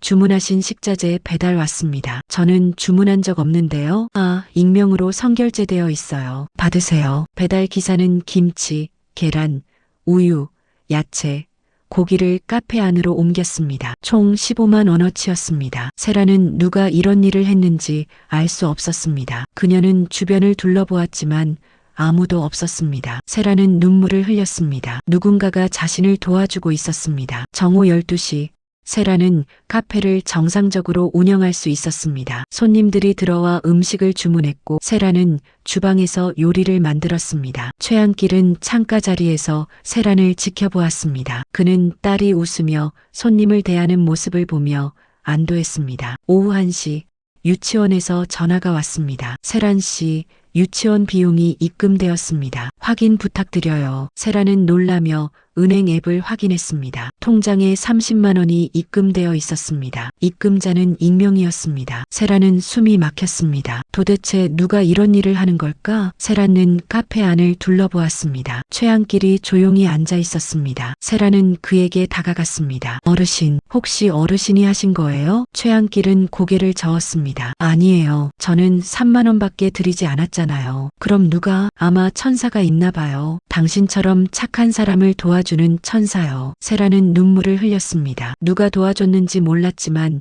정말 감사했습니다. 오후 3시 세라는 유치원으로 지아와 지우를 데리러 갔습니다. 유치원 원장 선생님이 세란에게 말했습니다. 세란 씨, 오늘 익명의 후원자가 지아와 지우의 1년치 유치원 비용을 선납하셨어요. 총 360만 원이에요. 세라는 그 자리에서 무릎이 꺾였습니다. 1년치요? 360만 원이요? 네, 맞아요. 정말 좋은 분이 계시네요. 축하드려요. 세라는 지아와 지우를 안고 울었습니다. 두 아이는 엄마가 왜 우는지 몰랐지만 함께 안아주었습니다. 오후 5시 카페로 돌아온 세라는 최한길에게 모든 이야기를 했습니다. 어르신, 오늘 정말 이상한 일이 많이 일어났어요. 냉장고가 고쳐졌고 식자재가 배달되었고 유치원 비용이 입금되었고 심지어 1년치 유치원 비용까지 선납되었어요. 도대체 누가 이런 일을 하는 걸까요? 최한길은 미소를 지으며 대답했습니다. 세상에는 좋은 사람들이 많아요. 당신이 착하게 살았으니까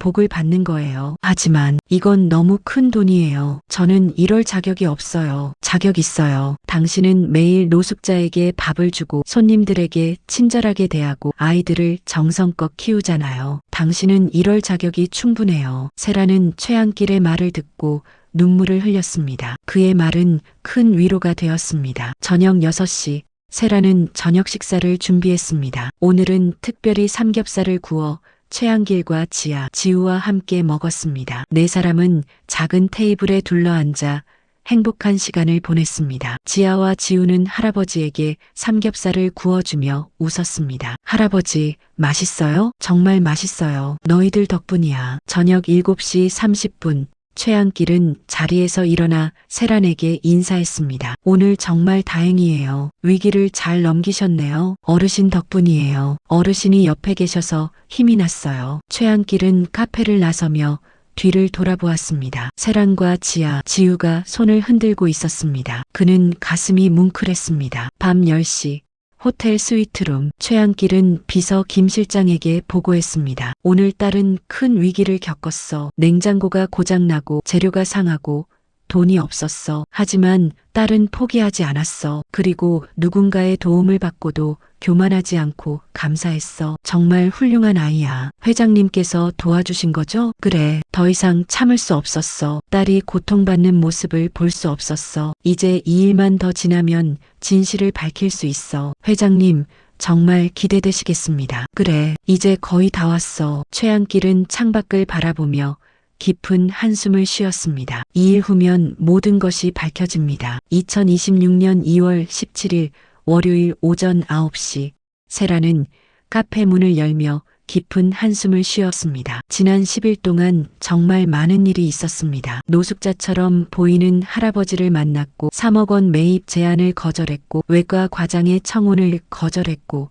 냉장고 고장이라는 위기를 겪었습니다. 그러나 매번 누군가가 도와주었습니다. 세라는 그 누군가가 누구인지 궁금했습니다. 혹시 그 할아버지일까? 세라는 고개를 저었습니다. 그는 노숙자인데 어떻게 그런 큰 돈을 가질 수 있을까? 오전 9시 30분 최한길이 카페에 들어왔습니다. 그러나 오늘은 평소와 달랐습니다. 그는 남루한 작업복 대신 깔끔한 정장을 입고 있었습니다. 머리는 단정하게 빗어 넘겼고 얼굴은 깨끗했습니다. 세라는 그를 보고 놀라서 입을 다물지 못했습니다. 어르신, 누구세요? 최한길은 미소를 지으며 대답했습니다. 저예요. 홍길동이라고 소개했던 사람이요. 세라는 최한길을 위아래로 훑어보았습니다. 정장을 입은 그는 노숙자가 아니라 성공한 사업가처럼 보였습니다. 세라는 혼란스러웠습니다. 어르신, 도대체 누구세요? 왜 저에게 이렇게 하시는 거예요? 최한길은 잠시 침묵했습니다. 그는 주머니에서 낡은 사진 한 장을 꺼냈습니다. 사진 속에는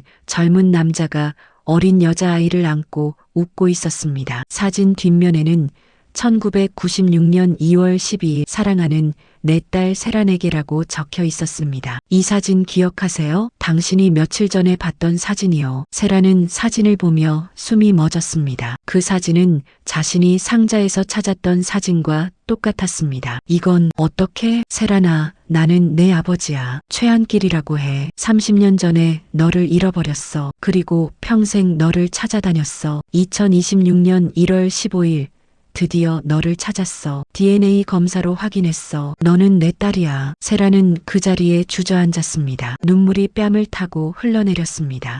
아빠라고요? 이게 무슨? 최한길은 세란 옆에 무릎을 꿇고 앉았습니다. 그는 딸의 손을 잡았습니다. 미안해. 30년 동안 너를 찾지 못해서 미안해. 내가 이렇게 힘들게 사는데 모르고 있어서 미안해. 하지만 이제 찾았어. 이제 아빠가 모든 걸 책임질게. 세라는 최한길을 안고 흐느꼈습니다. 30년 동안 그리워했던 아버지였습니다. 세라는 어릴 적 기억이 거의 없었지만 지금 이 순간 모든 것이 떠올랐습니다. 아빠의 품, 아빠의 목소리, 아빠의 눈빛. 세라는 펑펑 울었습니다. 아빠, 정말 아빠예요? 꿈이 아니에요? 꿈이 아니야. 나는 정말 내 아버지야. 두 사람은 한참 동안 안고 울었습니다. 30년 만에 재회였습니다. 오전 10시 30분. 최한길은 세란에게 지난 10일 동안의 일을 설명했습니다. 세란아, 미안하지만 나는 지난 10일 동안 너를 시험했어. 노숙자로 변장하고 너를 관찰했어. 내가 돈을 노리는 건 아닌지,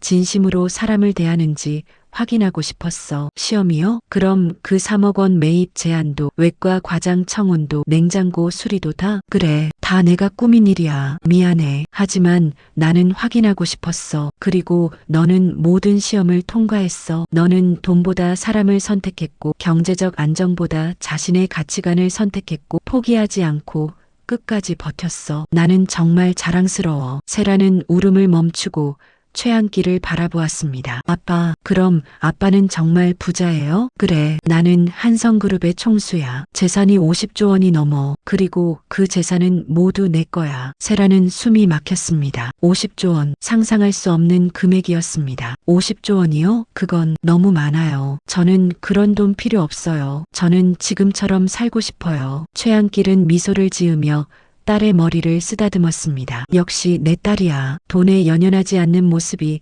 정말 자랑스러워. 하지만 세란아, 이제는 힘들게 살지 않아도 돼. 아빠가 있어. 지아와 지우에게도 좋은 환경을 만들어줄게. 오전 11시. 최한길은 세란을 한성그룹 본사로 데려갔습니다. 비서 김 실장이 그들을 맞이했습니다. 회장님, 모든 준비가 끝났습니다. 좋아, 시작하자. 최한길은 세란을 회의실로 안내했습니다. 회의실에는 한성그룹 임원 20명이 앉아 있었습니다. 최한길은 마이크를 잡고 말했습니다. 여러분, 오늘 중요한 발표가 있습니다. 저는 30년 동안 잃어버렸던 딸을 찾았습니다. 제 딸 김세란입니다. 오늘부터 그녀는 한성그룹의 유일한 상속자입니다. 저의 모든 재산 50조 3천억 원은 세란에게 상속됩니다. 임원들은 박수를 쳤습니다. 세란은 당황하며 아버지를 바라보았습니다. 아빠, 이건 너무 갑작스러워요. 괜찮아. 천천히 배우면 돼. 아빠가 도와줄게. 정오 12시.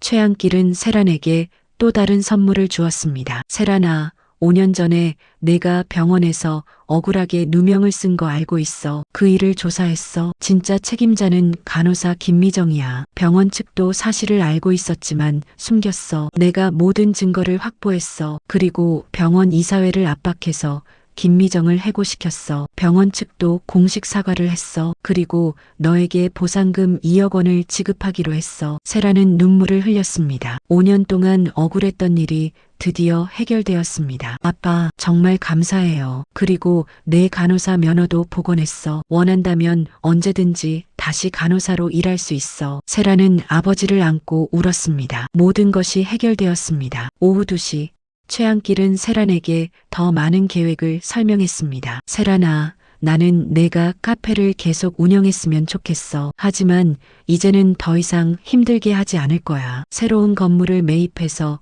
1층에 큰 카페를 만들어줄게. 직원도 고용하고 최신 장비도 갖출 거야. 그리고 2층부터 10층까지는 너와 지우가 살 집이야. 총 공사비는 30억 원 정도 들 거야. 세라는 놀라서 말문이 막혔습니다. 30억 원이요? 아빠, 그건 너무 많아요. 아니야, 내 딸에게는 부족해. 그리고 지아와 지우에게도 각각 교육기금 5억 원씩 만들어줄게. 좋은 학교 보내고 유학도 보내고 하고 싶은 거 다 할 수 있게. 세라는 눈물을 흘리며 고개를 끄덕였습니다. 오후 4시, 최한길과 세라는 유치원으로 지아와 지우를 데리러 갔습니다. 두 아이는 할아버지가 멋진 정장을 입은 모습을 보고 놀랐습니다. 할아버지, 왜 이렇게 멋있어요? 최한길은 무릎을 꿇고 두 손녀를 안았습니다. 지아야, 지우야, 할아버지는 사실 너희 외할아버지야. 엄마의 아빠야. 두 아이는 눈을 크게 뜨고 할아버지를 바라보았습니다. 정말요? 그럼 할아버지가 우리 가족이에요? 그래, 이제 우리는 가족이야. 할아버지가 너희를 평생 지켜줄게. 지아와 지우는 할아버지를 안고 기뻐했습니다. 저녁 6시, 네 사람은 최고급 레스토랑에서 저녁 식사를 했습니다. 최한길은 샴페인을 주문했고 지아와 지우는 주스를 마셨습니다. 세라는 행복한 표정으로 아버지를 바라보았습니다. 아빠, 이 모든 게 꿈만 같아요. 꿈이 아니야. 이제 우리는 함께야. 앞으로 평생 행복하게 살자. 네 사람은 잔을 부딪히며 웃었습니다. 30년 만의 재회, 그리고 새로운 시작이었습니다. 밤 10시, 세라는 새 아파트에서 잠자리에 들었습니다. 최한길이 당일 준비한 강남구 펜트하우스였습니다. 세라는 창밖을 바라보며 눈물을 흘렸습니다. 행복의 눈물이었습니다. 목에 걸린 목걸이를 만지며 세라는 속으로 말했습니다. 아빠, 드디어 만났어요. 사랑해요. 30년 만에 다시 만난 아버지와 딸. 11일간의 시험을 통해